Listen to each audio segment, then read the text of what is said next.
Ah, só porque eu falei da gravação, né? Bom, então falaremos das taquiarritmias, que são arritmias de frequência alta. Só para uma questão de relembrar ali, eletrofisiologia, a condução, né, elétrica das células começa pelo nodo próximo ali, a entrada de veia cava cranial e veia cava caudal, que é o nodo sinusal. O nodo sinusal vai para as vias internodais até o outro átrio, que é o esquerdo.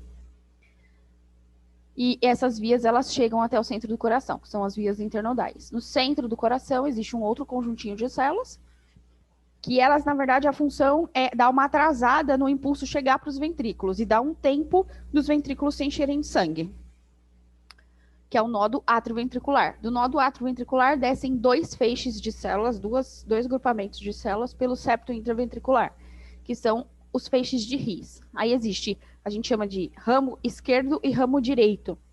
No eletro, gente, não é meu objetivo na aula de anestésio, porém, para quem gosta de anestesia mais avançada, eu acho que para quem quer trabalhar com anestesia, é interessante dar uma estudada sobre isso, mas a gente consegue identificar quando o ramo direito parou de funcionar ou quando o ramo esquerdo parou de funcionar. Tá? Isso tem uma característica no eletro. E é bem comum em paciente mais velhinho ou no séptico. Do centro do coração, do septo interventricular, um conjunto de células leva esse impulso até a parede lateral do ventrículo esquerdo e ele é dividido em dois. E do centro do coração até a parede lateral do ventrículo direito, um único feixe, que são as fibras de Purkinje. Então, nodo sinusal, vias internodais, nodo atrioventricular, feixe de His, dois ramos e fibras de Purkinje até a lateral dos ventrículos. Então, existe uma sequência, né? É exatamente a sequência em que a gente citou agora, dessa condução. Como é que a gente lê isso por um gráfico? Através do eletrocardiograma. Um eletrocardiograma normal. O que é que a gente tem que observar? Presença de uma onda P, acompanhada de um tempo isoelétrico, uma fase que não tem condução nenhuma, seguida de um conjunto de 3 ondas de deflexões diferentes e tamanhos diferentes, que é a onda Q, onda R, que é especulada e mais alta, e onda S. Na sequência, vem a presença de uma onda que representa a repolarização de todo o ventrículo. Então, onda P caracteriza despolarização atrial, QRS caracteriza despolarização ventricular e a onda T caracteriza repolarização ventricular. Na sequência, esse elétron ele também fica isoelétrico, ou seja, todo mundo está quietinho, sem fazer atividade nenhuma. E aí vem novamente um ciclo cardíaco, composto por onda P, Q, R, S, T. E assim por diante. Existe um espaço aqui fisiológico de uma pausa, que a gente fala de uma pausa diastólica, né? É nesse momento que o coração se nutre, então é muito importante que essa pausa seja respeitada. Por que que as taquiarritmias, elas são tão graves assim, algo que a gente tem que corrigir o quanto antes? As BRAD também, mas as TAC, se a gente for pensar no coração, propriamente dito, elas são piores. Porque as taquiarritmias, na verdade, a gente vai observar o encurtamento do período diastólico. Então, nas taquiarritmias, a gente observa um encurtamento do tempo diastólico. Por que que isso é tão importante? Porque quando diminui aqui, ó, o tempo diastólico, significa que diminui a perfusão e, consequentemente, a oxigenação do miocárdio.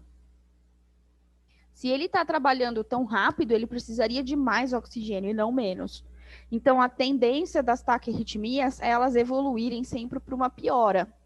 E a pior taquiarritmia que a gente vai falar hoje, que é exatamente na sequência, que vai ser a última, é a fibrilação ventricular, que é quando todas as células elas já não sabem mais quem manda, quem que tem que bater, vira uma zona.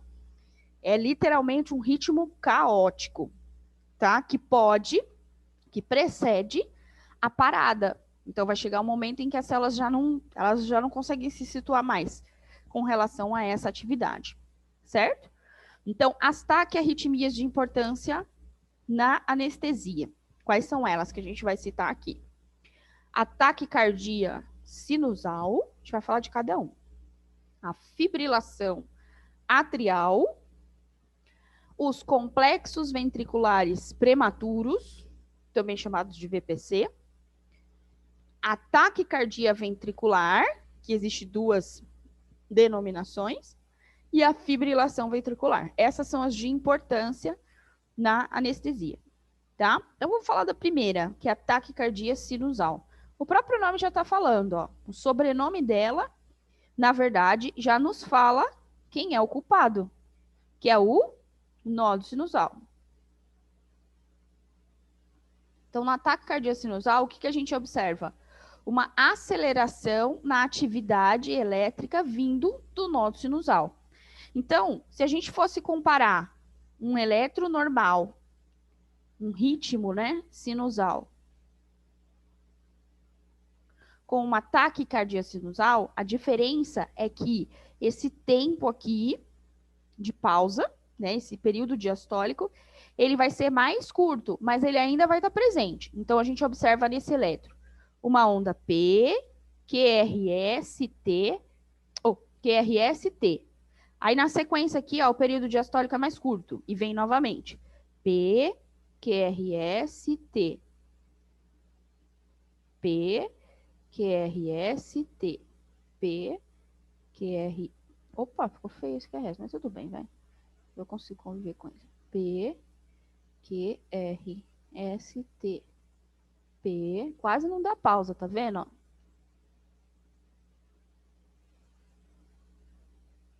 O que vocês precisam se atentar quando vocês vão ler esse elétron? Presença de ondas. Então, você pausa geralmente quando você está na dúvida. É muito comum vocês ficarem no começo na dúvida se isso é uma taquicardia sinusal, se isso é uma fibrilação atrial ou se isso é uma taquicardia ventricular. Então, pausa o eletro e aí você vai ler ele. Primeira pergunta que você faz: existe onda P para todo complexo QRS? Vai existir. Sempre vai ter uma onda P aqui presente. O complexo QRS, ele é normal? Ele tem uma conformação que é aquela igual da do sinusal? Então, a gente olha todo o QRS. Claro que aqui eu não consigo fazer bonitinho, né, gente? Porque aqui eu tô com uma mesa digital, então fica mais difícil. Mas, de um modo geral, eles são sempre parecidos. O R, ele é mais estreito e não tão largo, tá? Então, é algo que a gente consegue ver.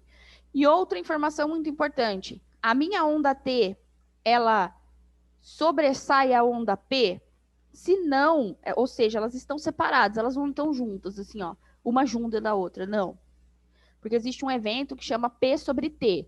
Isso está relacionado a uma taquicardia que vem do ventrículo e não do átrio.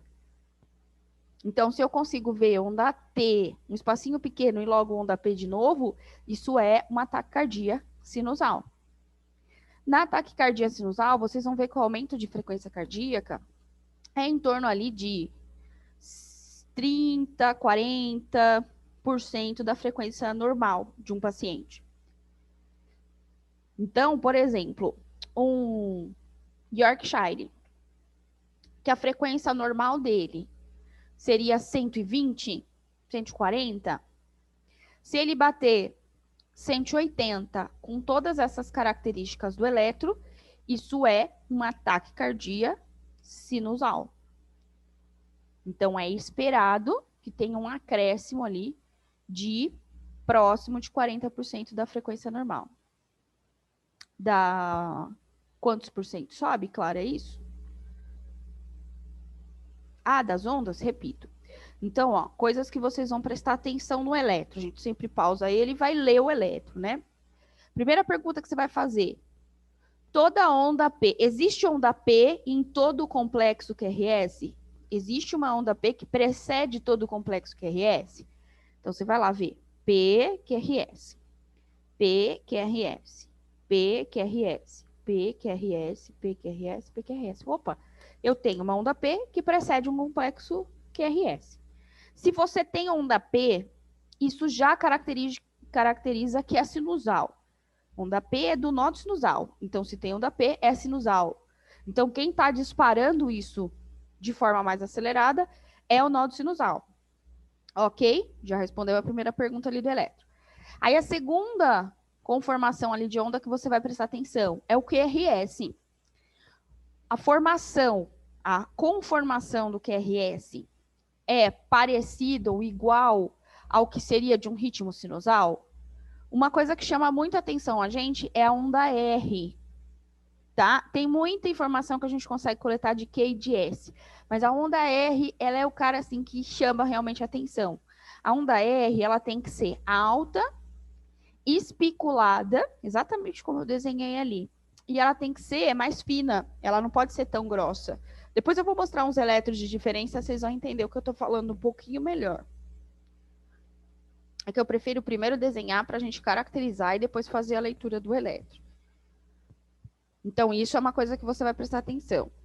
E outra informação que tem que estar presente na taquicardia sinusal.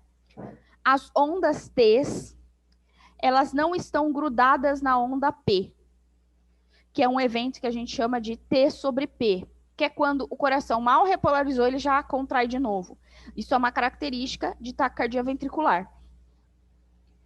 Se tem uma T seguida de uma P, nem que o tempo diastólico seja bem curtinho, mas se eu consigo ver essas duas ondas, é porque esse ritmo ele é sinusal, ele vem lá de cima do nó sinusal, e não daqui do ventrículo. Pode estar até bem acelerado, mas eu vejo a presença de todas as ondas, P, QRS, T, P, QRS, T, P, QRS, T. O que vai acontecer com a frequência cardíaca aqui? Você vai ver um acréscimo em torno de 40% da frequência cardíaca normal de um paciente. Opa, subi a fibrilação ventricular. Por que eu subi a fibrilação? Peraí. Eu quero subir um elétron normal.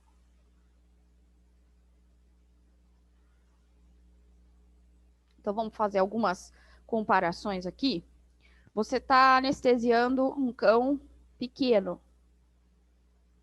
em Yorkshire, por exemplo, que a frequência dele normal, a fisiológica, é em torno de 120, 140 batimentos por minuto. Quando ele está em taquicardia sinusal, ele vai atingir em torno de 180, 190 batimentos por minuto. Isso, junto a todas aquelas informações de onda, é uma taquicardia sinusal. Se esse paciente bater em torno de 230, 250, gente, opa, fica com questionamento se isso é sinusal ou não. Está quase o dobro do valor. Valores muito acima da frequência cardíaca tendem a ser taquicardia ventricular e não taquicardia sinusal. Não é que ele não pode chegar nesse valor sendo sinusal, mas não é tão comum assim. Então, a frequência cardíaca também é algo que a gente tem que ler. Estou anestesiando um cão gigante. Então, você tem que saber o que é o normal. Um São Bernardo. Um São Bernardo, um cão gigante, ele normalmente bate ali uma frequência de 60 a 80, né? Contrações por minuto do músculo cardíaco. Você concorda comigo que um São Bernardo fazendo 110, 130 batimentos por minuto já é taquicardia sinusal, não é normal? Tá? Então, anestesiar um cão gigante com uma frequência de 130, 120 não é tão legal assim. A gente quer baixar. Tá? Então, são frequências em que a gente tem que observar. Muitas vezes você fala assim, ah, mas o eletro tá bonito. Esse eletro, ele é bonito. Esse eletro aqui, ó, ele é bonito. Mas não é saudável. O tempo diastólico está muito curto, não está dando tempo do miocárdio receber oxigênio. Imagine 2 horas fazendo isso, não é legal. É a mesma coisa com a pessoa correndo 2 horas e ele não tem nenhum preparo para aquilo. O que é a preparação né, do exercício. Quem faz exercício sabe disso. Por que você já não pode começar correndo muito? Porque você tem que condicionar o seu organismo àquela condição. Um desses preparos, né, é fazer com que o miocárdio consiga consumir um número menor de moléculas de oxigênio para obter energia e consiga funcionar normalmente. Por isso que o coração do atleta, ele tende a bradicardia e não a taquicardia.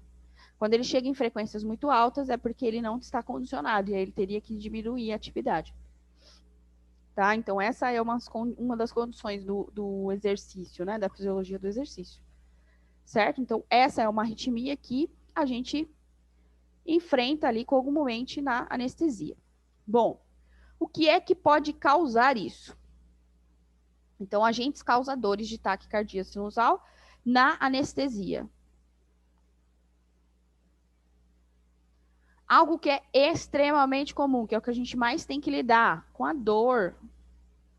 Então, a dor, ela pode gerar uma ativação simpática e como reflexo disso, o paciente vai ter aumento da frequência cardíaca e aumento da pressão arterial.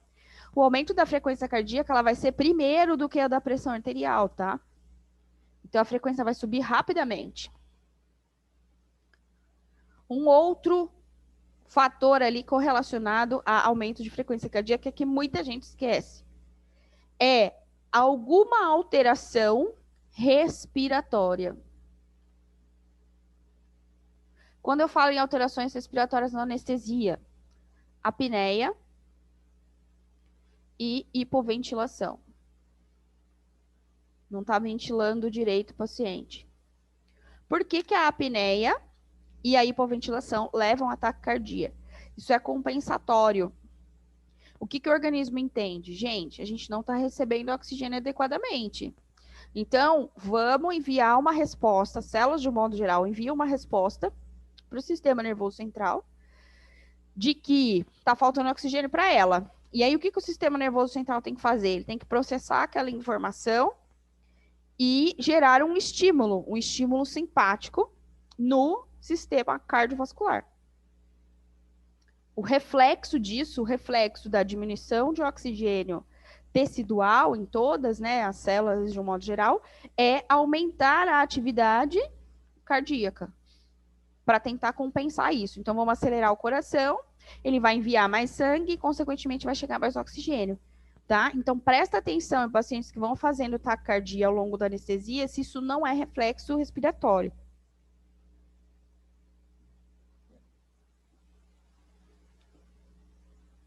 Na anestesia, uma outra coisa que pode gerar uma taquicardia, mas é uma taquicardia leve, não é tão maléfica, é o gás anestésico, o halogenado. E dentro dos halogenados, o que mais causa isso é o isoflurano. Aí por isso que eu defendo, meu queridinho. Porque não é ruim esse efeito. Ele possui isoflurano, possui um efeito na atividade elétrica do coração que faz com que as células acelerem um pouquinho. Para o cardiopata, isso é bom. Então, não é de tudo ruim. Tá? É um efeito protetor até o órgão. Não é uma taquicardia tão intensa. Ele só aumenta um pouquinho a frequência cardíaca do paciente. Óbvio, gente, que isso é dose dependente. Então, na dose certa, o ISO causa isso. Na dose errada, se eu vaporizar muito mais anestésico do que o paciente precisa, a tendência é que a frequência vá caindo, tá? Mas não é o primeiro efeito, diferente, por exemplo, do Propofol. O Propofol ele vai causar sempre, primeiro, uma queda da frequência cardíaca. É um efeito dele, é bradicardizar o paciente. E uma outra condição daí na anestesia, que é um paciente especial que pode fazer esse tipo de alteração, são os cardiopatas, que aí a gente tem que tomar um certo cuidado, isso é reflexo da doença mesmo do coração, e o paciente séptico, o crítico, né? Ele tem uma ativação simpática já aumentada, então ele pode ter uma frequência mais alta. Junto aqui com o paciente cardiopata e séptico, não é todos, mas o paciente com endocrinopatia relacionada à glândula adrenal, e aí eu tô falando do hiperadreno, ele pode apresentar como reflexo um aumento da frequência cardíaca por liberação exacerbada de catecolaminas. Não é todo, tá? Ele pode ter tanto BRAD quanto TAC. Mas é um reflexo ali dessa condição. Bom, dentre essas todas, quem é que eu preciso tratar? Então, não é todas as situações em que eu preciso tratar. Vamos começar pelo mais fácil, que é a alteração respiratória. Então, alteração respiratória, meu paciente está em apneia ou hipoventilando. Como é que eu faço para tratar essa condição? É só eu melhorar a ventilação dele. Então, ou eu ventilo, ou eu coloco esse paciente muitas vezes em uma máquina para fazer esse efeito para mim. Porque ele não está ventilando adequadamente. Paciente com dor, como é que a gente trata? Aumentando a analgesia de alguma forma. Verificando qual é o evento que está causando aquele aumento de frequência, a estimulação cirúrgica. Então, pede para o cirurgião parar de estimular. Você vai lá, melhora a analgesia daquela condição, né, em que ele vai ter que operar, não vai ter jeito. E aí, depois, o cirurgião novamente faz a manipulação.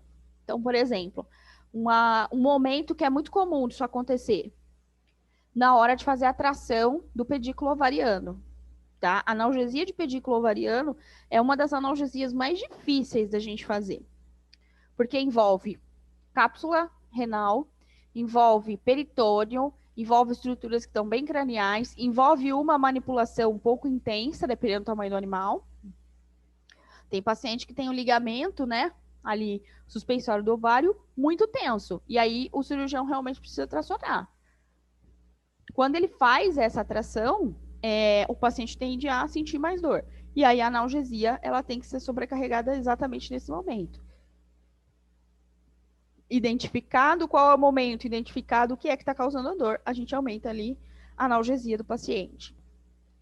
Taquicardia relacionada ao isoflurano, a gente não trata, a gente só acompanha. Então não tem necessidade de você ir lá e abaixar uma frequência só porque o isoflurano subiu um pouquinho. Com o tempo, você vai ver com a vaporização, a tendência é essa frequência ir diminuindo. No cardiopata, no séptico e no renal, são situações bem específicas, tá?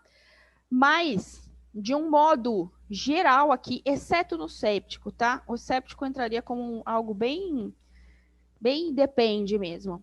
Mas o tratamento das taquicardias de cardiopata e do paciente com aumento, né, de liberação de catecolaminas, eu tenho que fazer esses dois diminuírem a frequência, porque realmente vai ser muito alto e vai ser muito maléfico para o coração, não beneficia ele em momento nenhum. Então, o tratamento aqui, no caso, é com o uso de beta-bloqueadores. Beta-bloqueadores são bloqueadores específicos de receptores beta-1. Então, um dos beta-bloqueadores que a gente pode utilizar é o esmolol ou o atenolol. Já adianto para vocês, pelo menos eu, a última vez que fui comprar esmolol, eu quase caí para trás, porque o preço de... Como é que era? O preço, acho que, não sei se é de uma caixa com 5, ou o preço de uma ampola. Não, acho que era o preço de uma caixa com 5, eles não vendem separados. Custava R$ 1.800. Então, assim, não é um fármaco hoje que eu tenho. Eu não posso falar para vocês, eu tenho esmolol. Não tenho, porque ainda é muito caro. Mas é o único fármaco que baixaria a frequência cardíaca. O que é que eu faço como saída? Plano B, tá? Então, as saidinhas do anestesista. O que eu posso fazer para tentar compensar esse aumento de frequência cardíaca? Na adrenal, esquece, tá? Por que é tão caro? Eu não sei se é o processo de fabricação, eu não sei, Julia.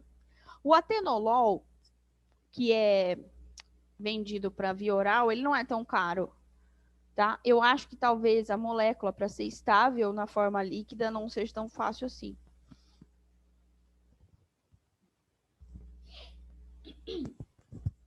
Então, ainda não sei.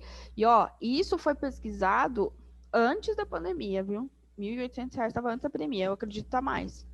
É que não é um fármaco que é tão utilizado agora, por exemplo, na Covid, mas as coisas têm subido bastante de preço. Tem coisa que triplicou. Uma saída aqui, no caso, por exemplo, para um cardiopata, eu posso fazer uma dose baixa de propofol associado, que aí essa frequência vai diminuir, é uma opção. O cardiopata vai responder melhor a isso, o hiperadreno não muito. O hiperadreno, gente, é uma bomba relógio. Para mim, é a anestesia mais difícil de fazer. É o paciente com hiperadrenocorticismo. E o paciente que vai para adrenalectomia, para retirada de adrenal. Porque é mexer num negócio que controla todo o resto. Então, é uma montanha-russa a anestesia. Tem hora que ele fica hipotenso, tem hora que ele fica hipertenso, e você só consegue controlar isso com medicação, e são medicações caras. Então, por exemplo, mexer num adrenal sem esmolon na mão, tipo, é bucha, assim, é bucha mesmo. Não é para qualquer anestesista, você tem que ter uma certa experiência em lidar com infusões e tudo mais. Tá? Mas uma saída para o cardiopata é você associar uma dose de propofol. E um outro fármaco que abaixa a frequência, mas assim, gente, muito cuidado para o cardiopata, dosinha mais baixa, é o fentanil. Fentanil, ele bradicardiza, né? Vocês lembram que lá nas bradiarritmias, o opioide estava em quase todas elas, né? Então, é uma opção você usar essas medicações para baixar a frequência. Cuidado só, que tem muita gente que pensa assim, meu paciente está com taquicardia, o que eu vou fazer então para compensar? Eu vou dar um agonista alfa-2, que seria a dexmedetomidina, hoje a nossa primeira escolha, que é um fármaco mais seguro. Ok, a dexmedetomidina, ela vai causar uma bradicardia, mas essa bradicardia, eu pergunto para vocês, ela é reflexa a qual outra alteração hemodinâmica? Uma característica própria do agonista alfa-2. A bradicardia da dexmedetomidina, ela é reflexa a qual outra alteração hemodinâmica? Vai lá, Júlia, não me decepciona. Vai, Pedro. Há um aumento da pressão arterial. Tá? Então, assim, eu diminuo aqui, só que eu aumento ali. Nem sempre a taquicardia sinusal, ela vem acompanhada de hipotensão, certo? Esse paciente ele pode ter aumento da pressão acompanhado de aumento da frequência. Ele pode ter as duas coisas. Vocês concordam comigo que não é muito inteligente usar Dexa nesse caso? Porque senão eu vou aumentar mais ainda a pressão a custo de baixar a frequência. E aí, gente, eu tenho ficado muito triste com algumas postagens e tal no Instagram, o pessoal postando o monitor e falando que a anestesia tá linda, e aí a pressão tá lá nas alturas. Gente, o anestesista de verdade não gosta de pressão alta a custo de frequência baixa. Não é uma troca. O que eu tenho que fazer é tentar deixar tudo dentro do normal. O que é pressão arterial normal? Vamos lá, na anestesia, o que é que a gente vai querer? Como pressão arterial normal. Uma PAS entre 120 e 150. E uma PAN, que é ela que garante perfusão, essa é a mais importante na anestesia, de 70 a 100, gente. Mais que 100, isso é hipertensão. Tá? Semana passada mesmo eu vi uma foto de um monitor, aí a pessoa escreveu, nossa, é assim que a anestesista gosta.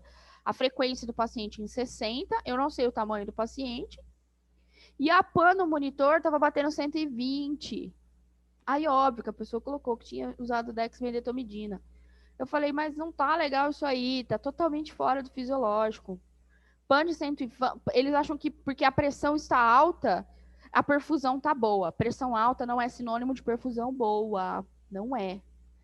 Perfusão boa é perfusão com a pressão normal, não alta, certo? Não quero vocês, anestesistas, pupilos meus, postando PAN de 120. Já pensa em mim antes de fazer essa postagem. A PAN boa é isso, ó, 70 a 100. Não mais que isso. Então, dá para eu usar a dexmedetomidina para diminuir taquicardia sinusal? Dá. Só que você vai olhar o resto antes, a hemodinâmica. Se a pressão ela tá baixa, aí é inteligente a sua escolha. Porque a pressão tá baixa, a frequência tá alta. Aí você vai igualar, né? Então, tem doses de 1 micrograma por quilo intravenoso de Dex, que faz o paciente entrar no fisiológico. Fica lindo, maravilhoso. Mas se ele está com uma pressão normal e você usa Dex, essa pressão vai subir. E não é legal. O rinzinho não gosta. O rinzinho dá uma sentidinha. E aí, é óbvio, mas viveu na anestesia. Viveu, só que ele entrou com 100 néfrons e saiu com 50.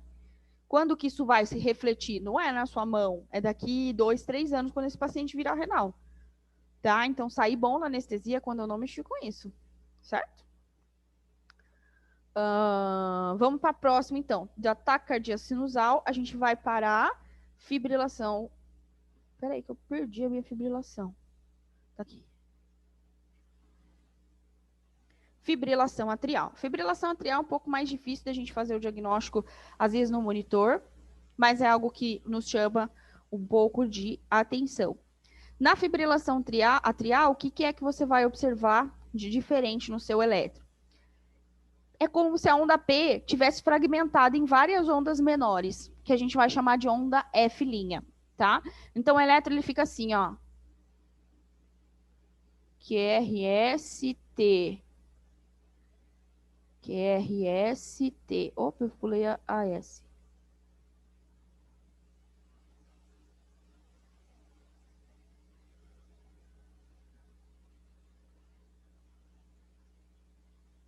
Tá? Então, a gente vê várias ondas que a gente chama de ondas F. Presença de várias ondas F. O que é que nos chama um pouco a atenção aqui, que pode até deixar a gente meio confuso e a gente acabar não tratando? Isso é uma interferência? É a primeira pergunta que a gente faz. Interferências podem causar isso? Sim. Quem é que mais interfere no meu elétron? Colchão térmico, aparelhos em volta. Então, aparelho de odonto faz muito isso, bisturi elétrico faz muito isso, ausência de gel condutor. Então, quando o gel começa a secar, ou quando você está usando álcool no lugar de gel, o álcool seca mais rápido, e aí começa a dar essas interferências aqui. Aí você fica perguntando, isso é interferência ou não? Então, o que é que você vai fazer aqui, se você está na dúvida ou não? Desliga o seu colchão, desliga os aparelhos e aumenta o gel condutor. Continuou com presença de onda F. Fala, isso daqui não é interferência. Então, isso aqui realmente é uma fibrilação atrial. Tá? O que é a fibrilação atrial? Vamos voltar lá no nosso coraçãozinho. Ataque cardíaco sinusal, o problema estava aqui. Na fibrilação atrial, o problema também está no átrio. Então, imagine que várias células, desde o nódulo sinusal até várias células ao longo aqui das vias internodais, decidiram disparar impulsos elétricos. Todos eles vão chegar no nave e todos eles vão fazer a mesma sequência fisiológica de nave, feixe de His e fibra de Purkinje. O resto vai ser igual. O que é que vai mudar é a característica de despolarização do átrio, que é o que vai se refletir aqui, ó, em presença de várias ondinhas que seriam AP. Só que a gente vai chamar de onda F, de fibrilação atrial. Isso altera a hemodinâmica? Depende de qual é a frequência cardíaca que o paciente está assumindo, certo? E qual é a condição ali do coração. Na anestesia, os anestésicos dificilmente causam isso, tá? Então, fármacos anestésicos dificilmente causam fibrilação atrial. Então, tá dando uma disparada lá no átrio, então a gente vai investigar causas relacionadas ao problema mesmo do coração. Quem é muito comum de apresentar fibrilação atrial? Cardiopatas. E os que mais causam, né, as cardiopatias que mais causam fibrilação atrial são aquelas relacionadas à dilatação cardíaca. Vocês conseguem... Vocês estão tendo clínica agora? Ou vocês já tiveram semestre passado? Vocês conseguem relacionar para mim doenças do coração que causam dilatação de câmara, dilatação do tecido? Não é hipertrofia, tá? É dilatação. Então, na verdade, as fibras elas vão ficar mais longe, elas vão ficar mais frouxas. Doenças que estão correlacionadas com dilatação cardíaca. Quais são?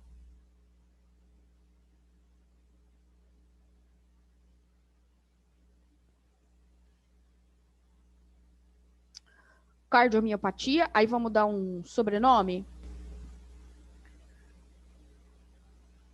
Cardiomiopatia dilatada.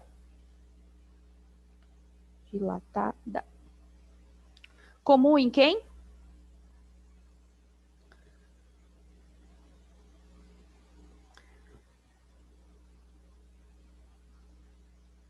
Quase, Júlia, quase, 50%. Comum em cães de raça grandes, gigantes ou no Cocker Spaniel. Coitadinho. Grandes, gigantes e Cocker Spaniel. Tanto que o Cocker Spaniel, dependendo da idade, já tem uma recomendação de você enviar ele para o eco, tá? Mesmo sem nenhuma sintomatologia. Marina, seu pensamento tá certo. Só que assim, quando a gente fala em insuficiência cardíaca é uma condição, não é uma doença, tá? Um músculo insuficiente, não necessariamente ele está dilatado. Quando eu falo dilatado, é que a câmara, na verdade, está maior do que o normal, certo? Então, é essa condição que leva à fibrilação atrial. Um gato com cardiomiopatia hipertrófica é a diminuição da câmara? Não.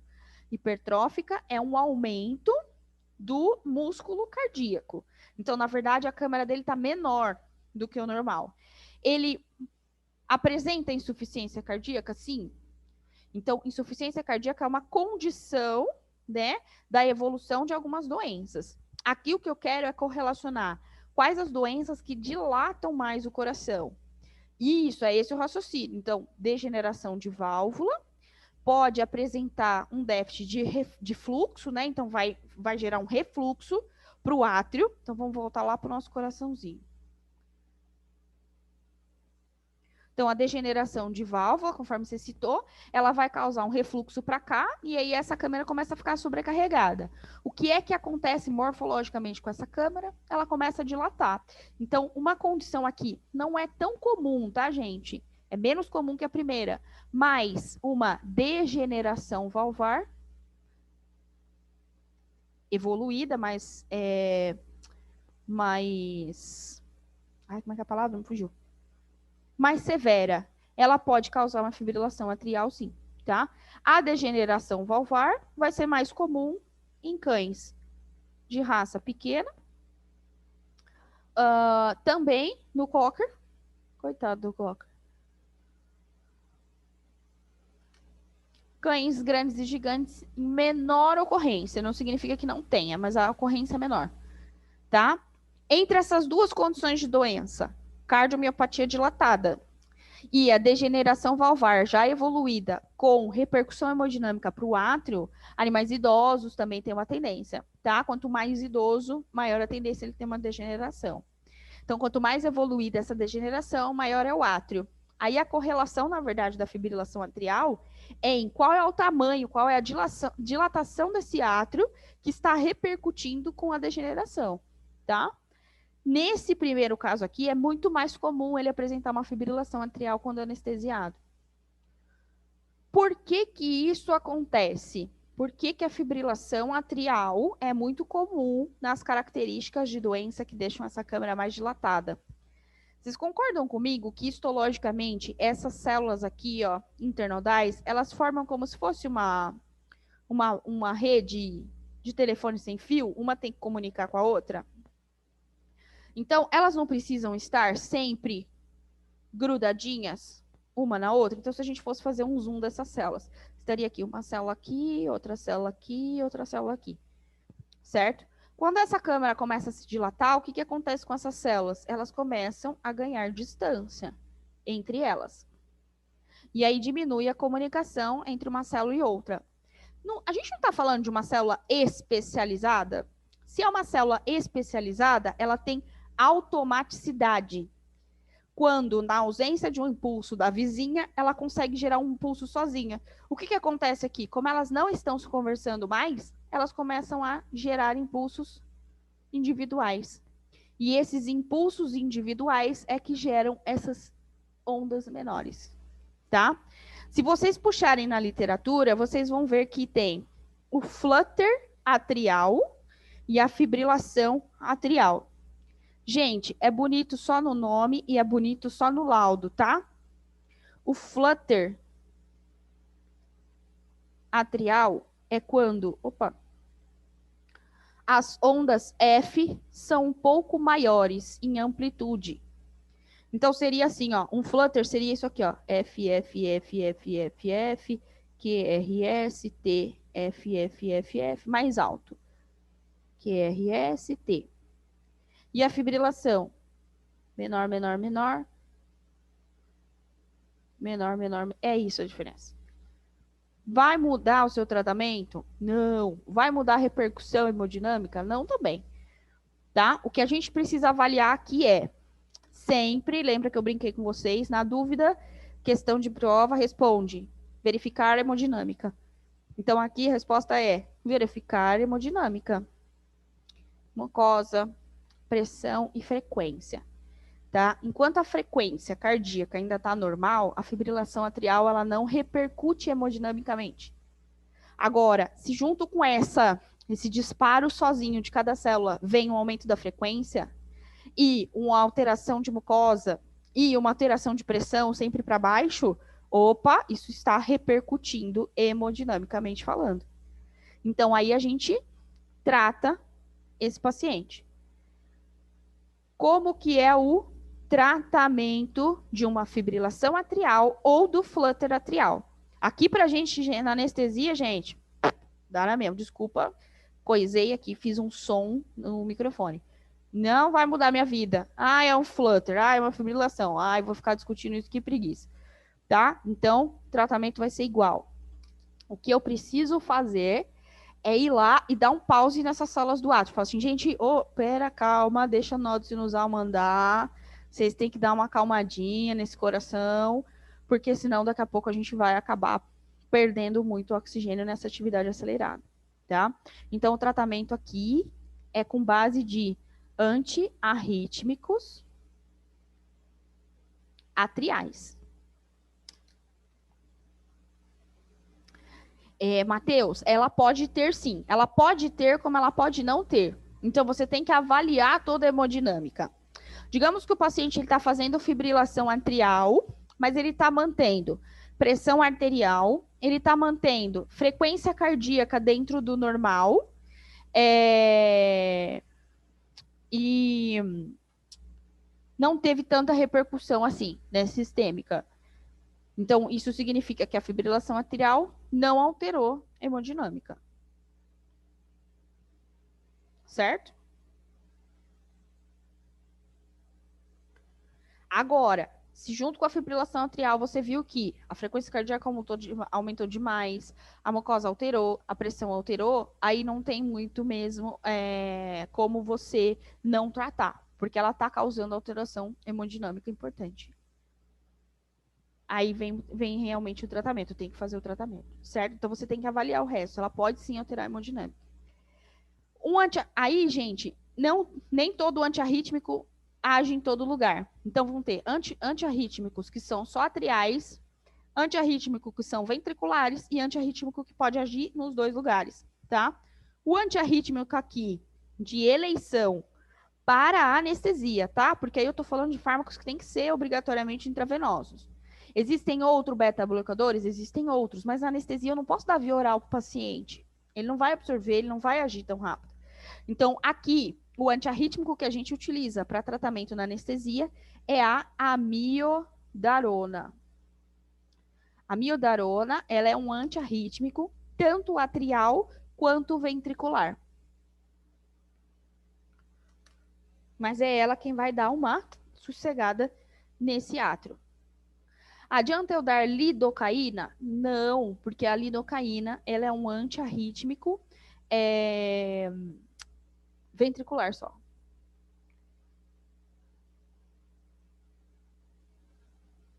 Beleza? Aqui? Então, vamos passar para o próximo ritmo. Cadê ele? Eu já tinha escrito. Os complexos ventriculares prematuros. Então, nos complexos ventriculares prematuros, o que é que a gente vai ver? A gente vai ver que o ventrículo, agora, o foco do nosso problema começou a ser aqui, ó, do nave para baixo. Até agora a gente falou das arritmias, todas, o culpado era o átrio, né? Taquicardia sinusal, nódo sinusal. Fibrilação atrial, vias internodais. Agora a gente vai falar de ritmos em que do nave para baixo é que são os culpados. O complexo ventricular prematuro nada mais é que um ritmo em que alguma célula ali do nódo sinusal, do nódo atrioventricular para baixo, decidiu disparar sozinha, tá? E ele pode ter graduações. Então, eu posso ter um eletro em que eu tenha uma onda P, um QRS-T, P, QRS-T, aí vem um VPC. Aí depois vem P normal, QRS-T, P normal, que é, opa, que enorme, QRS. Aí eu posso ter dois VPCs, 1, 2. Depois vem de novo, ó, P, QRS, T normal. Então, ele pode ter várias características. Ele pode vir isolado, como ele pode vir acompanhado de dois eventos. Até 3 VPCs a gente considera como ainda complexos ventriculares prematuros. Acima de 3, ou seja, 4 VPCs, isso já é caracterizado como uma taquicardia ventricular. Muda de nome, mas a característica morfológica ali do eletro vai ser essa. Qual é uma característica desse VPC, desse complexo ventricular prematuro? É que aqui eu desenho bonitinho, mas vocês vão ver no eletro que ele pode vir em cima de um outro complexo, então ele não respeita tempo diastólico. Na sequência de um VPC, é como se o resto desse um bug e falasse assim, ai meu Deus, o que aconteceu? A gente observa um tempinho de pausa, e aí depois de novo o ritmo vem, P, QRST, P, QRST. Ele pode ser isolado ou não, então são eventos completamente isolados. E ele tem o que a gente fala de conformação bizarra. É exatamente esse o nome, tá? O nome técnico dele é esse. É uma conformação de um QRS bizarro. O normal seria um QRS fininho, né? Uma onda R mais fininha, especulada, bonitinha. Uma outra informação que chama a nossa atenção e que fala assim, opa, isso foi um VPC. Ele não acompanha a onda P. Não tem onda P que precede esse QRS. Então, se tem ausência de onda P, tem uma conformação diferente do normal, que é uma conformação bizarra, ele é mais alargado, ele pode começar negativo, ele pode começar positivo, tá? Então, quando ele tem essas características, isso é um complexo ventricular prematuro. Um outro nome que a gente dá ao VPC, geralmente é cardiologista que dá essa classificação, é extrasístoles ventriculares.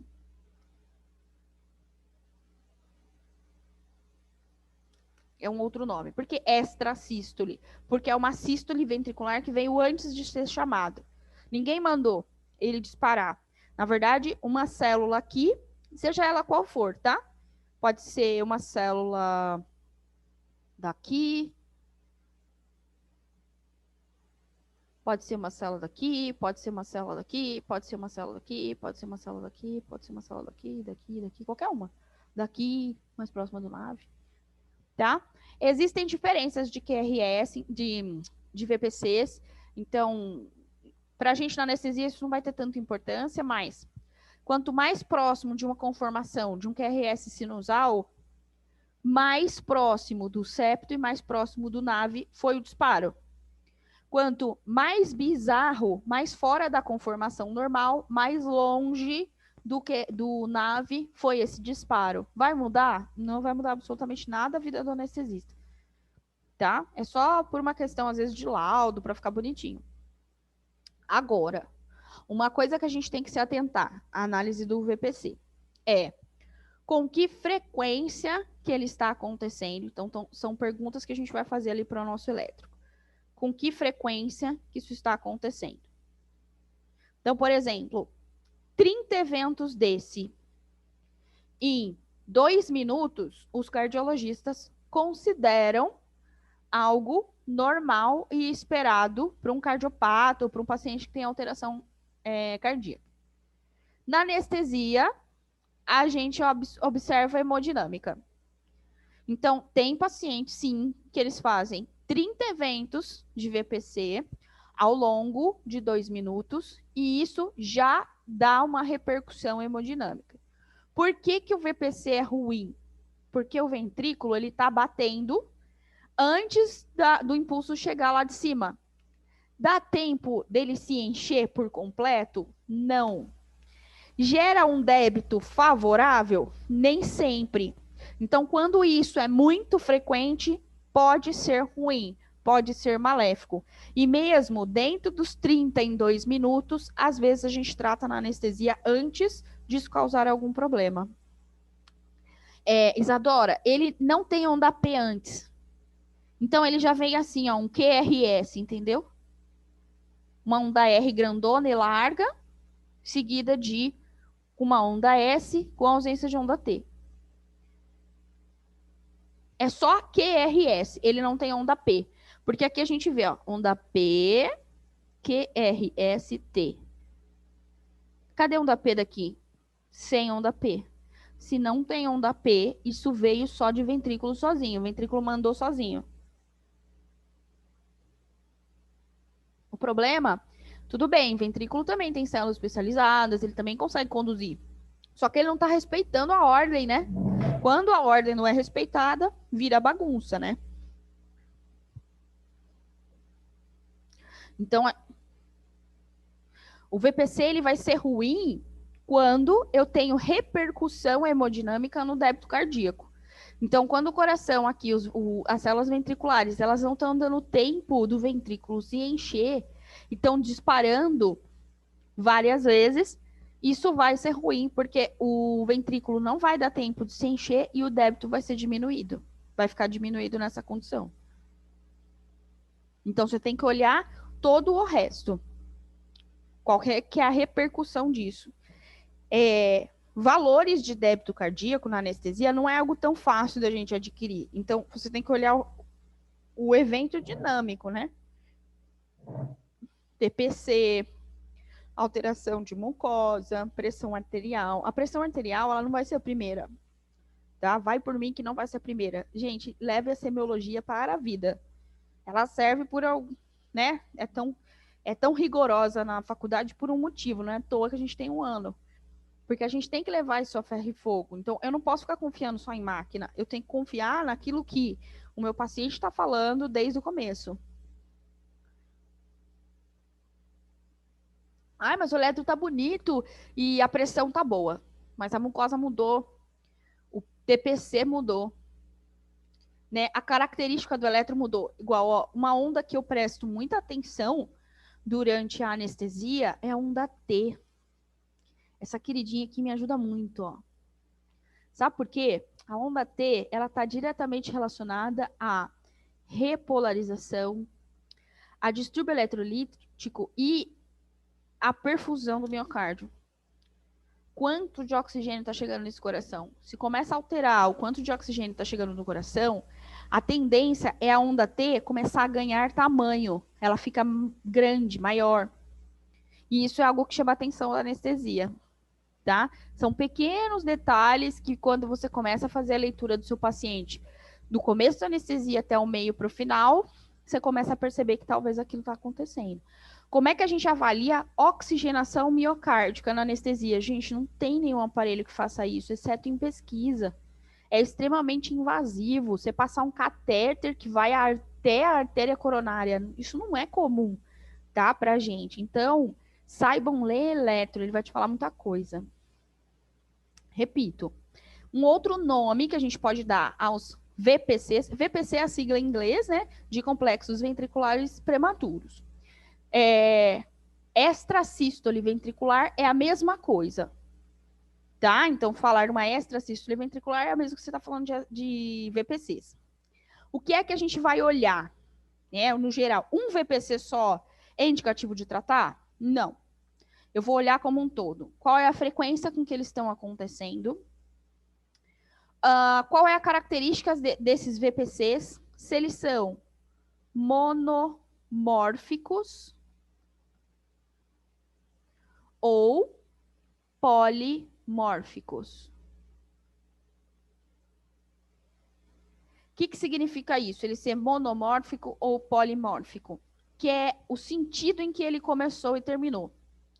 Se ele sempre sobe e desce, sobe e desce, sobe e desce, e tem a mesma característica, ele tem uma carinha, né? Ele tem sempre a mesma carinha. Ele sobe no mesmo sentido até um certo ponto sempre igual, desce igual, isso é sempre da mesma célula, tá? Se ele começa a ter uma característica diferente, ora ele é assim, ora ele é menor e desce mais, aí ora ele desce primeiro e sobe depois. Opa, aqui já mudou a morfologia, ó. Tá vendo, ó? Podem ver que eu fiz aqui proposital. Nesse primeiro eu subi, depois eu desci.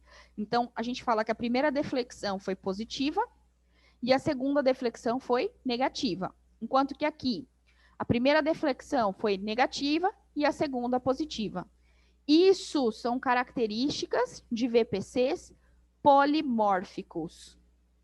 Não é a mesma célula e, inclusive, não é o mesmo lado do ventrículo. O primeiro VPC que eu desenhei, ele veio do lado esquerdo. E os 2 segundos que eu desenhei, eles vieram do lado direito. Ou seja, células diferentes do coração. Uma disparou aqui, outra disparou aqui, outra disparou aqui. Isso já não é tão bom, sabe por quê? Está tendendo a bagunça. Quando um aluno só fala e o resto fica quieto, ok, eu consigo controlar ele mais fácil. Ele não está repercutindo na sala inteira. Mas você sabe, quando começa um buzuzu aqui, buzuzu aqui, buzuzu aqui, buzuzu aqui, o que vai acontecer com a aula? Vira uma bagunça. Tá? Então, essa é uma característica importante que a gente tem que ver no VPC. Se ele é monomórfico e sempre frequente, isso não é tão ruim. Se ele é polimórfico e começa a ficar 1, depois 2, aí ele está vindo várias vezes, o paciente começa a ter alteração hemodinâmica, opa, isso já tem indicativo de tratar. Tá? Na verdade, gente, eu, Paula, anestesista, se eu começo a ver muito polimorfismo, eu já trato, mesmo que não tenha os 32 minutos. É que o cardiologista é um cara muito tranquilo, né, para o coração doente, que ele só vê o doente, né? Então eles falam, não, tranquilo, 32. Mas assim, ele tem o eco na mão dele, eu nem sempre eu tenho eco na minha mão, né? Para fazer a beira de leito. Então, como é que eu vou saber a repercussão disso no coração? Então, tem que ver o sistema como um todo. Para mim, 2 células que estão começando a disparar sozinhas e elas nem têm correlação, epa, isso aí já está atendendo a zona. Então, eu tenho que parar essa célula de alguma forma, tá? Então, eu vejo sim a frequência e vejo a morfologia desse QRS. Como é que a gente trata VPC? Com antiarrítmico ventricular. Não adianta usar os antiarrítmicos atriais. tá? Então, a gente tem que fazer antiarrítmicos ventriculares. Aquele que é o de primeira linha, a primeira opção, plano A, é a lidocaína.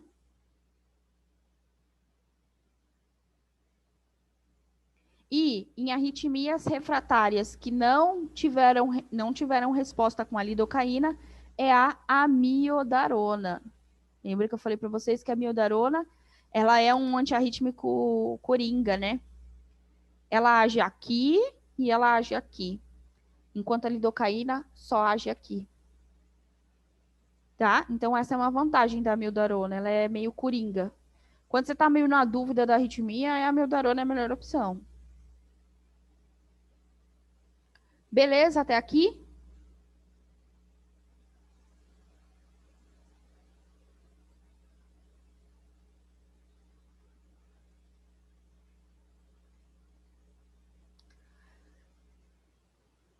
Deixa eu ver se eu consigo pôr outro aqui. Peraí. Ah, saco. Cadê minha lousa preta?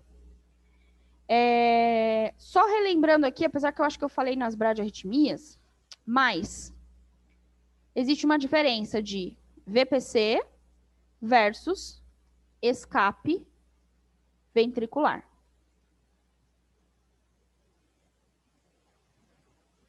Morfologicamente, eles são muito parecidos, tá? Então, o escape ventricular, ele também tem uma morfologia de um VPC.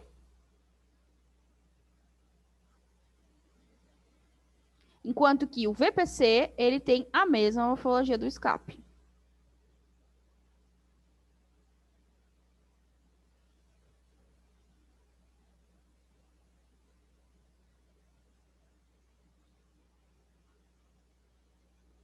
E agora? Paulo, você me confundiu.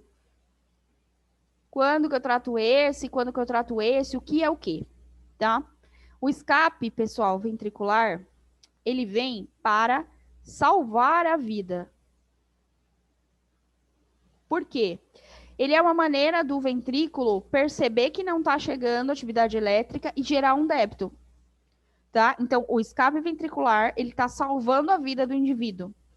Ele vem acompanhado de frequências cardíacas mais baixas ou ausência de atividade elétrica chegando no ventrículo, certo? É essa condição que fez o escape ventricular surgir ali no seu elétron.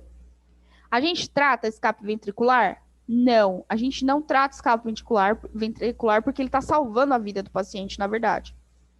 Enquanto que o VPC, ele é enxerido. Ele veio para atrapalhar. Oh, é ponto de exclamação aqui. Ele veio sem ser chamado, tá? E ele pode ou não vir acompanhado de frequência cardíaca normal a alta. Não é que teve ausência de atividade elétrica. O ventrículo recebeu normal atividade elétrica. Só que uma célula ventricular decidiu disparar sozinho. Falou, vou do nada, eu vou disparar. Tá? Tem que tratar VPC? Se... Aí vou puxar um gancho da pergunta de Giovana. Se o VPC diminuir débito e alterar a hemodinâmica, trato. Se ele não está alterando a hemodinâmica do paciente, eu acompanho, eu observo. Estou acompanhando o meu VPC e aí ele começou a ficar polimórfico. Então, vou apagar aqui, vou desenhar aqui junto.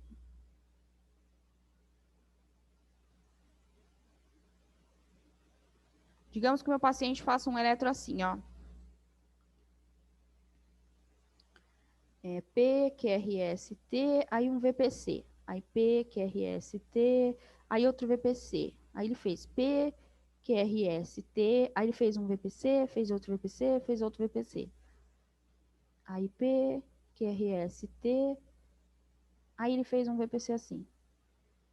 Não tá legal aqui, tá? Porque, ó, ele começou com uma morfologia, aí ele manteve a mesma morfologia, só que olha aqui, ó, ele já mudou a direção, ó. E veio 3 junto. Já não tá legal. Aí veio outro aqui com outra conformação totalmente diferente. Então, assim, isso é polimorfismo total. Mesmo o paciente que tem esse eletro, eu já vejo a pergunta da Júlia, tá? O paciente que tem esse eletro e a hemodinâmica dele está normal, eu trato. Por quê? Porque a característica do VPC está mudando muito. Então, pode ser que os métodos que eu tenho na mão não sejam tão sensíveis para captar essa alteração, entendeu? Eu não tenho eco à beira de anestesia. Eu não tenho como avaliar oxigenação do miocárdio, que é complexo. Mas mucosa está normal, aparentemente está tudo normal, mas ele apresenta esse eletro, a gente trata por conta do polimorfismo. Significa que várias células estão disparando. Giovana, como que o VPC diminui o débito? Vamos voltar lá no desenho do coração. O que é o normal?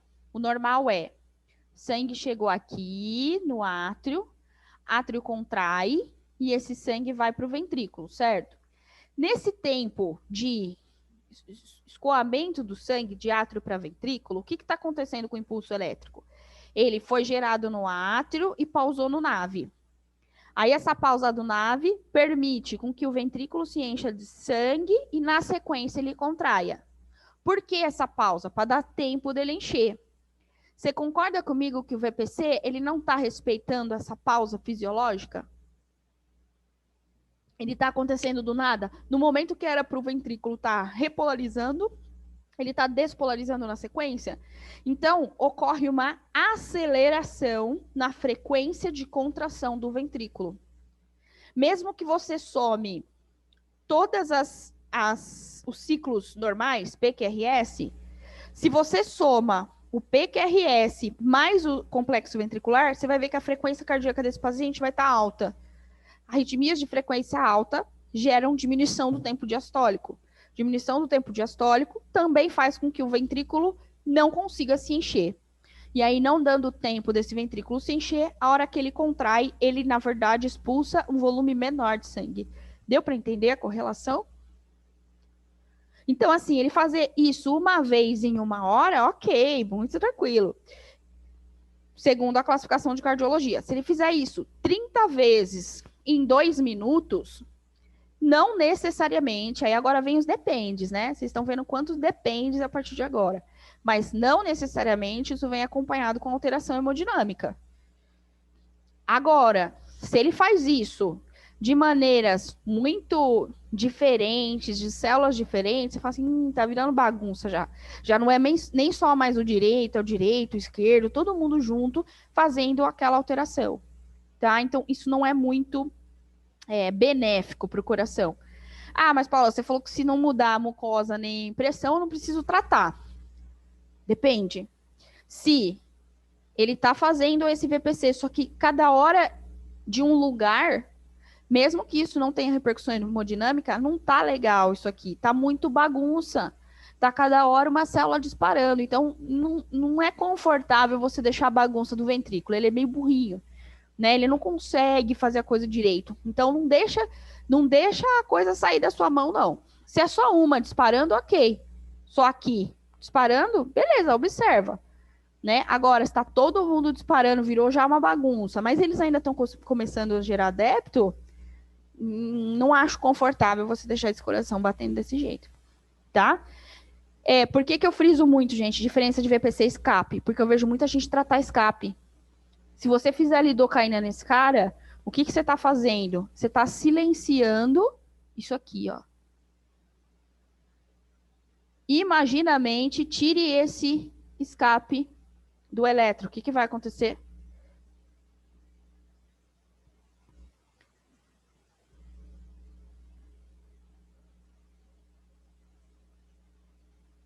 E aí? Se eu tirar esse escape, isso vai ficar como se fosse uma parada sinusal, né? O maior tempão, inclusive. Então, não é interessante você calar a boquinha do escape. O escape está salvando a vida e não tirando. Certo? Então, não se trata escape, só se trata VPC. Quando o VPC aparece mais de 3 vezes, aí ele vai mudar o nome. Então, agora a gente está indo para uma arritmia em que o ventrículo começou a assumir o ritmo. Ventrículo assumindo o ritmo, isso é perigoso, porque ele não é muito bom. Ele não é muito bom, é líder, não. Ele faz um negócio meio descompassado, né? Então, mais de 3 VPCs, a gente caracteriza como taquicardia ventricular. Na taquicardia ventricular, nós temos 2 subtipos. A taquicardia, o próprio nome já está falando, né? Ela é de células ventriculares, que a gente chama de paroxística. E existe a taquicardia ventricular,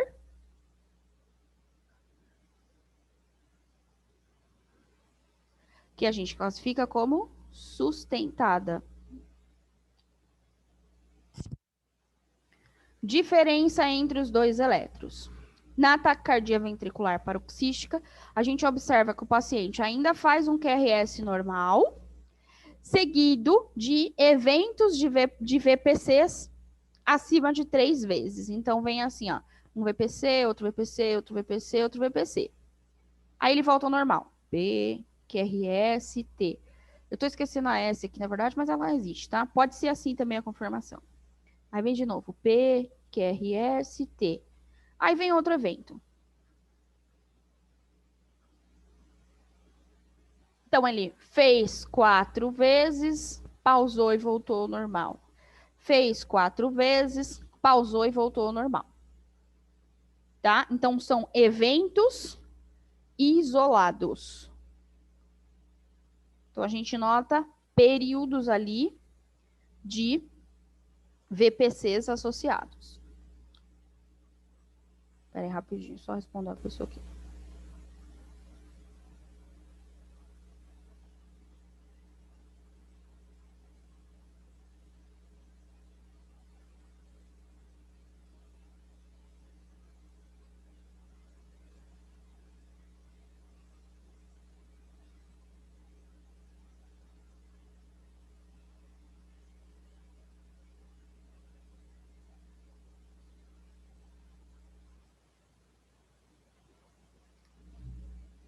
Já respondi.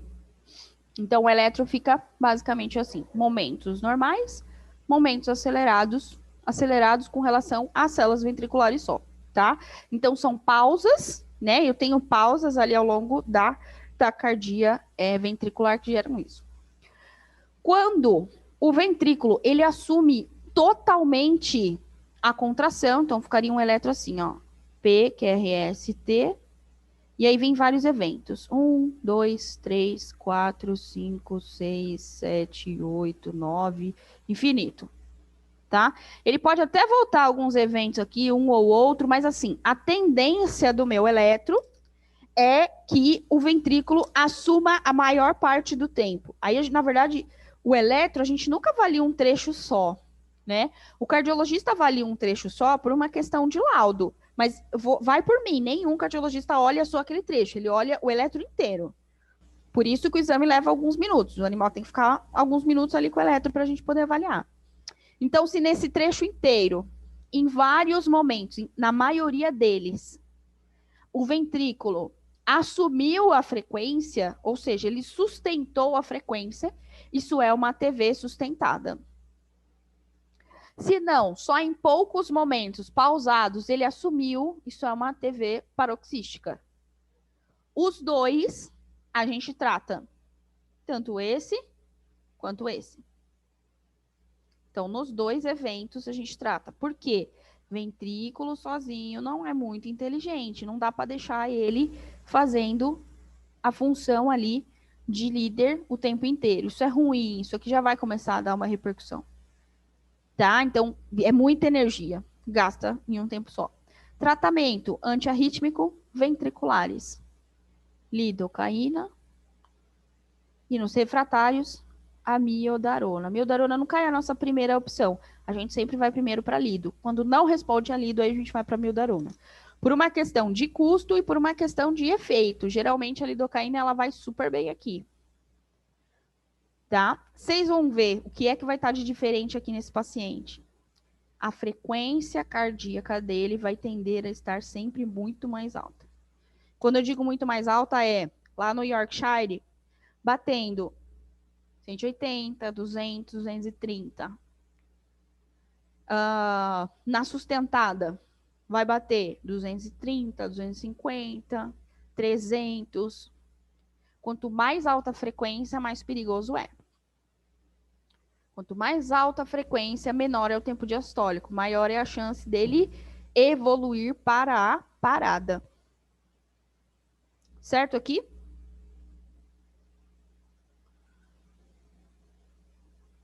Faltou espaço para escrever.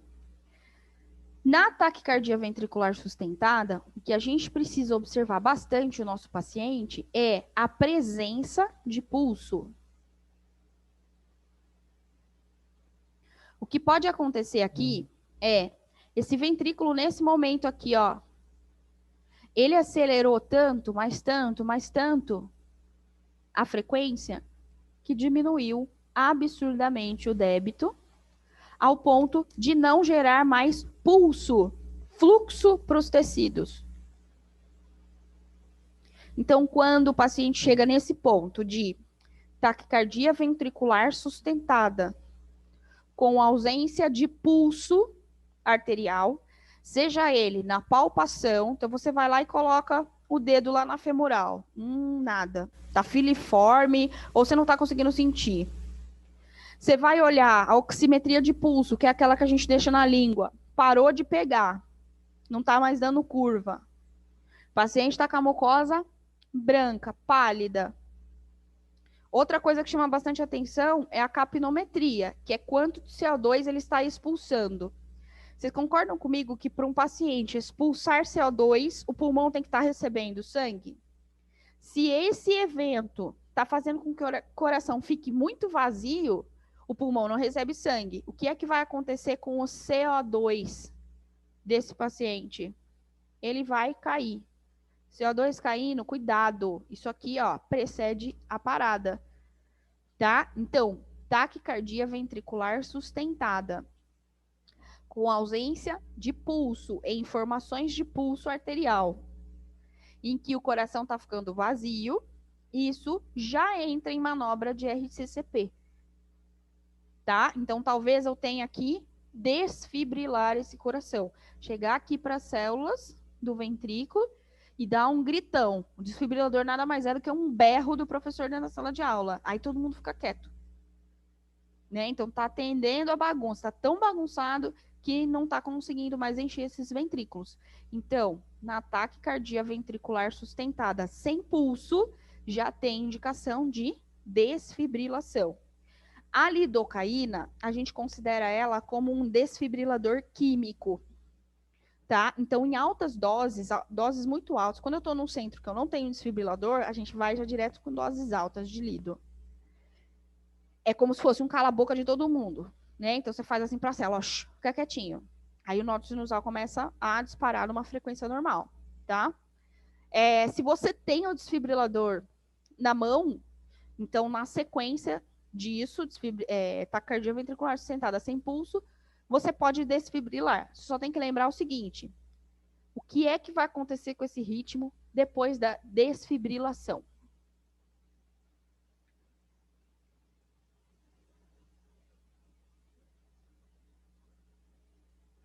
E aí? Foi uma pergunta. O que você tem que esperar? Então, o paciente tem TV sustentada sem pulso. Aí você está num centro que tem o desfibrilador. Então, você viu que ficou assim, ó.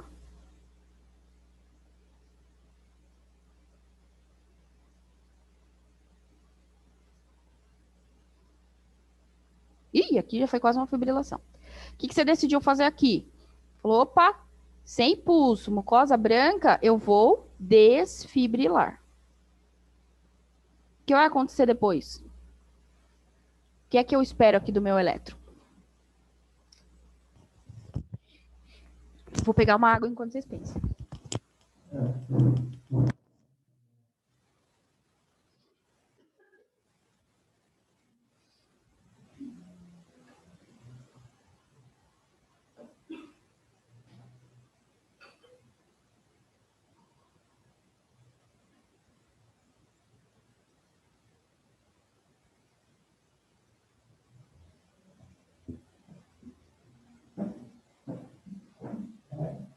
Depois da desfibrilação, vai tudo parar, né? Então, atividade elétrica zero, até do nó sinusal. Então, aqui no eletro, se você quiser ficar olhando o eletro, a gente não fica, né? Então, a gente desfibrila aqui. Desfibrilei. Depois o eletro vai fazer isso, ó. O que você vai estar fazendo aqui? Ah, vou parar, né? Vou olhar igual a Grey's Anatomy faz. Não, você vai fazer massagem. Por quanto tempo? 2 minutos. Durante essa massagem, você pode ou não, tem indicação ou não, aí depende de cada caso, mas existe uma indicação de você fazer aplicação de adrenalina. Alguns ritmos não precisam, tá? De adrenalina.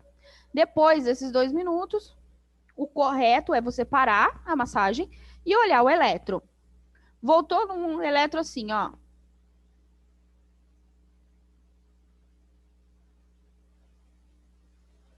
O que eu faço?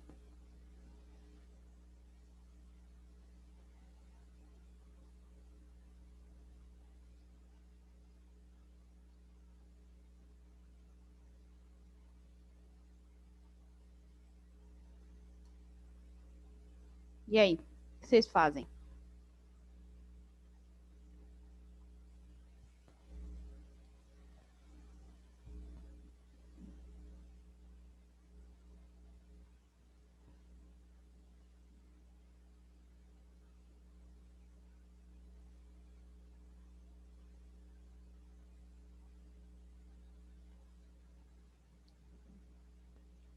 Por enquanto, Júlia, não precisa. Você pode segurar seu medicamento. Ó, vamos ler o eletro?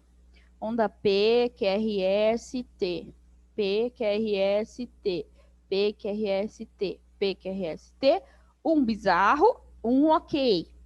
P, QRST, P, QRST. A tendência foi ele normalizar. Então, olho toda a hemodinâmica do meu paciente, certo? Mariana foi nesse pensamento. Então, olha a hemodinâmica. Ele está bem?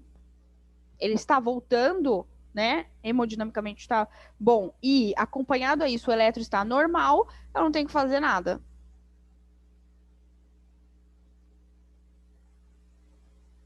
Porque ele voltou. Então, é isso que a gente espera da desfibrilação. Que eu calhe a boca de todo mundo durante 2 minutos. Durante esse tempo, eu tenho que fazer a função mecânica do coração, que é massagear, é para isso que serve a massagem.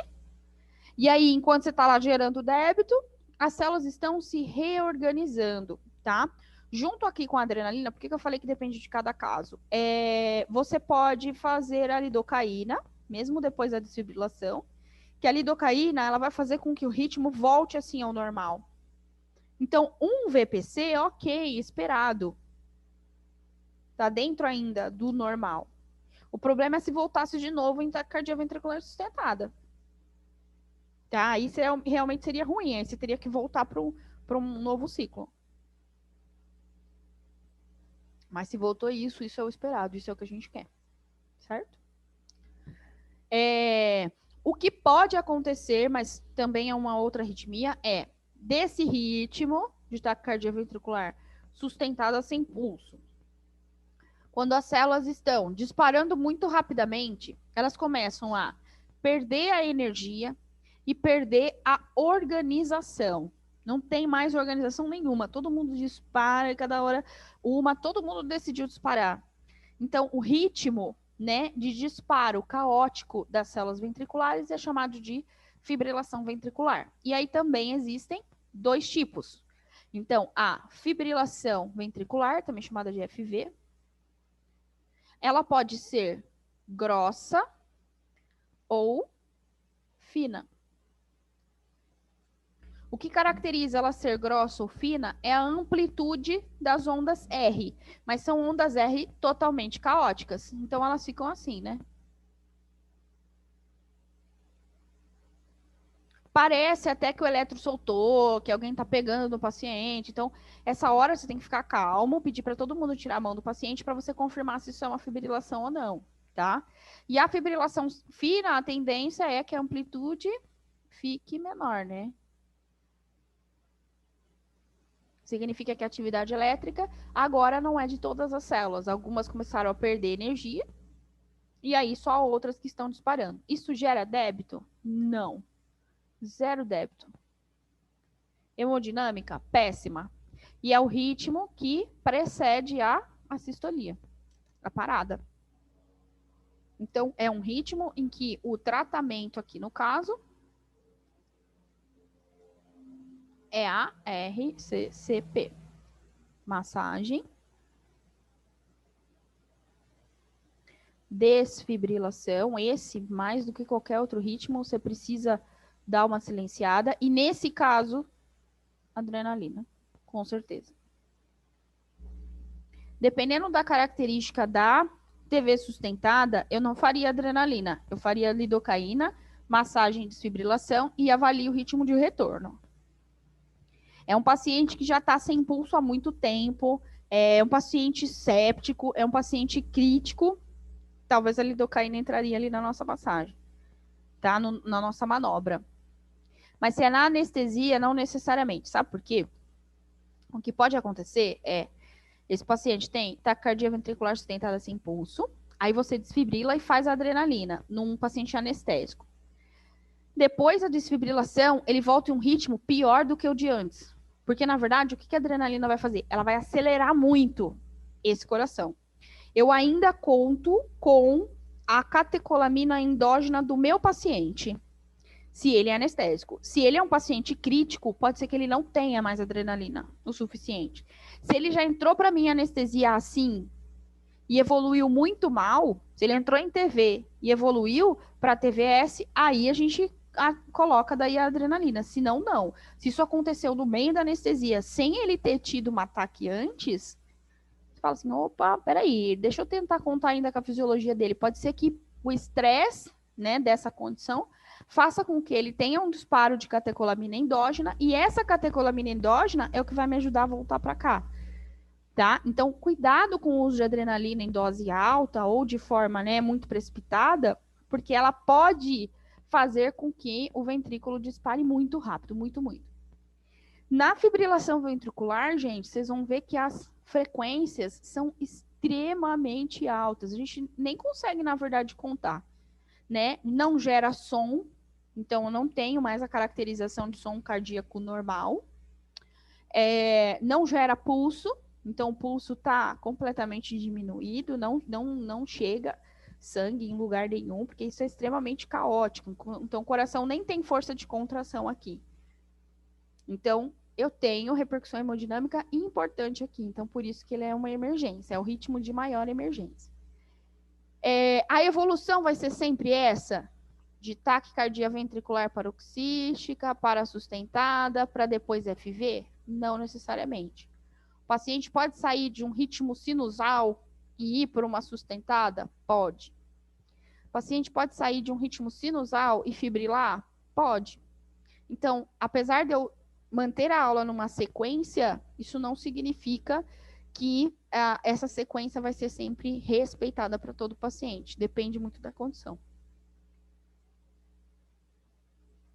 Nenhum anestésico causa essas duas condições. O que causa essas duas condições é a condição do paciente, tá? Então, pacientes críticos com choque hemodinâmico, seja ele, aí todos os hemodinâmicos, né? O séptico, o cardio, o hipovolêmico, paciente que tenha alta liberação de toxinas. Um exemplo desse paciente é o paciente com neoplasia esplênica, o paciente com torção gástrica. São condições patológicas que levam a um aumento de liberação de toxinas para a circulação. Nós vamos ter uma aula só de anestesia do paciente crítico, e aí nessa aula eu consigo exemplificar um pouco melhor as condições, mas de um modo generalista. Quem vocês vão ficar de olho no eletro que isso pode acontecer? Com maior ocorrência, tá? Não significa que o ígido não vá ter. O ígido pode ter. Eu tive uma paciente ígida que teve dissociação eletromecânica. O crítico, você vai tomar mais cuidado, e o paciente em choque hemodinâmico. Tem que tomar cuidado, Isadora, com o uso da adrenalina, na verdade. A gente até corrigiu a dose, né, de um tempo para cá. Se você pegar uma literatura de uns 10 anos, você vai ver que a dose de adrenalina ela era muito mais alta da RCP. Hoje a gente já usa doses bem menores, 10 vezes menor do que a de 10 anos atrás. Porque o paciente ele voltava com um ritmo acelerado. E isso era tão ruim para o coração quanto ele voltar em bradicardia, entendeu? Então, ele voltar acelerado não é uma vantagem. Ele tem que voltar fisiológico, ele tem que voltar no ritmo sinusal. Às vezes é melhor ele voltar com uma frequência de 30, 35, do que ele voltar com uma frequência de 140, 200. Um coração que ficou parado, ter que trabalhar tanto assim não é tão bom. Então, ela tem que ser usada sim, nesses casos emergenciais, porém, a gente tem que se atentar um pouco à dose. A gente sempre começa com a dose mais baixa possível e a gente vai subindo de acordo com a necessidade. Beleza?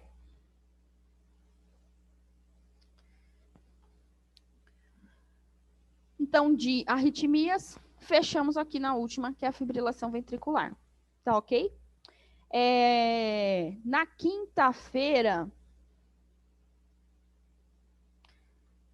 que seria a nossa aula teórica, mas aí eu vou fazer uma prática com vocês, que é, eu vou mostrar o eletro, vou dar um tempo para vocês classificarem e darem uma opção de tratamento, e aí depois a gente discute em cima disso, tá? O que eu gostaria que vocês fizessem na quinta é que vocês participassem desse exercício fazendo na mão, que eu vou pedir para vocês postarem a resolução para mim. Para quem não assiste, né, em tempo real, em conferência, eu vou dar um tempo até a noite para finalizar isso, mas se vocês puderem avisar a sala que na quinta-feira vai ser um exercício importante, para não deixar de fazer isso no dia seguinte, porque eu vou fechar a atividade. Eu vou dar um tempo maior para vocês postarem, mas eu vou querer que vocês postem o que vocês escreveram. Beleza? Aí são elétrons mesmo, eu não vou desenhar nada, são elétrons de verdade. Eu já posto esse, eu acho que eu postei essa aula, só que como PowerPoint, agora eu vou tirar aquela e postar essa que está completa, tá?